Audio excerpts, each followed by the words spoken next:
4 রাকাত সুন্নত বাকি রয়েছে, এই মুহূর্তে আমি কি 4 রাকাত নিয়ত করব না আমি 2 রাকাতের নিয়ত করব? জোহরের 4 রাকাত সুন্নতে নিয়ত করেছেন, জামাত শুরু আকামত দেওয়া 3 মিনিট আগে আমি আসছি, এই 3 মিনিটে আমি 4 রাকাত নামাজ শেষ করতে পারবো। হ্যাঁ করতে পারবো, আমি এই 2 রাকাতকে তাহিয়াতুল মসজিদ নিয়ত করব না জোহরের? এই মতো অবস্থায় করণীয় হলো, প্রথমত জোহরের 4 রাকাত সুন্নাহ পড়ার ক্ষেত্রে সুন্নাহ হলো, উত্তম সুন্নাত হলো যে আপনি 2 সালায় পড়বেন, 2 রাকাত করে 2 সালায় পড়বেন, এটাই হলো উত্তম। সুতরাং 4 রাকাত পড়লেও আপনি নিয়ত রাখবেন 2 সালায় পড়ার। এতে কি একটা ফায়দা হলো যে যদি জামাত দাঁড়িয়ে যায় তা আপনি জামাতটাকে ধরতে পারবেন। তো এই উত্তম কাজটাই আমাদের করা উচিত। কারণ হ্যাঁ, রাসূল সাল্লাল্লাহু আলাইহি ওয়াসাল্লাম এটা বলেছেন যে সালাতুল লাইলি ওয়ান নাহারে মাসনা মাসনা, এক হাদিসে রয়েছে সালাতুল লাইলি মাসনা মাসনা, রাতের নামাজ 2 রাকাত করে, এটা বুখারী শরীফের হাদিস। আর সুনান গ্রন্থের হাদিস থেকে প্রমাণ তিনি একটু অ্যাড করে বলেছেন সালাতুল লাইলি ওয়ান নাহারে মাসনা মাসনা, রাতের এবং দিনের নামাজগুলি 2 রাকাত করে। এটা তার কওলি হাদিস, তার বাচনিক হাদিস, তার জবানের হাদিস।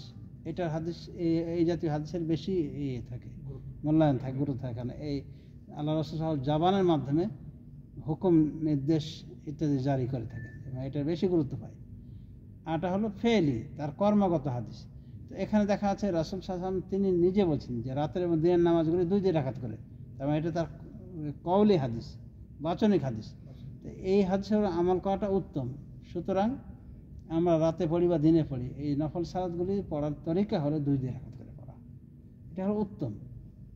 তাই জোহরেরও আমরা যখন সুন্নত নিয়ত করব 4 রাকাতের, ওই 2 রাকাত করে পড়বো, তাহলে এই সমস্যাটা আসে না যে জামাত দাঁড়িয়ে গেছে আমি এখন কী করবো। আর শর্টকাট টাইমে ওই অবস্থায় আপনি তাহিয়াতুল মসজিদের নিয়ত করবেন না, বরং তাহিয়াতুল মসজিদের নিয়তকে ঢোকাই দিবেন ওই সুন্নাতের সাথে, ঠিক আছে? 4 রাকাত পড়লেও তো ওটা আদায় হয়ে যাবে নাকি? আর 4 রাকাত যদি এক সালায় পড়ে তো ওটা আদায় হবে, তবে উত্তমের খেলাফ হলে এই আর কি।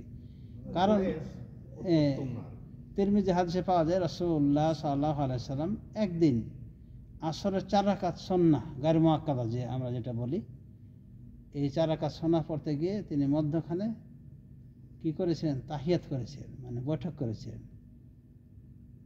তো এই একটা হাদিস পাওয়া যায়।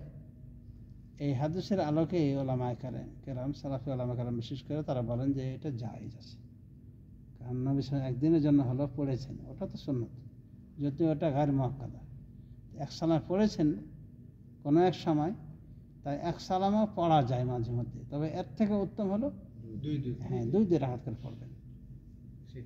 আল্লাহ আ'লাম, সাল্লাল্লাহু আলাইহি ওয়া সাল্লাম।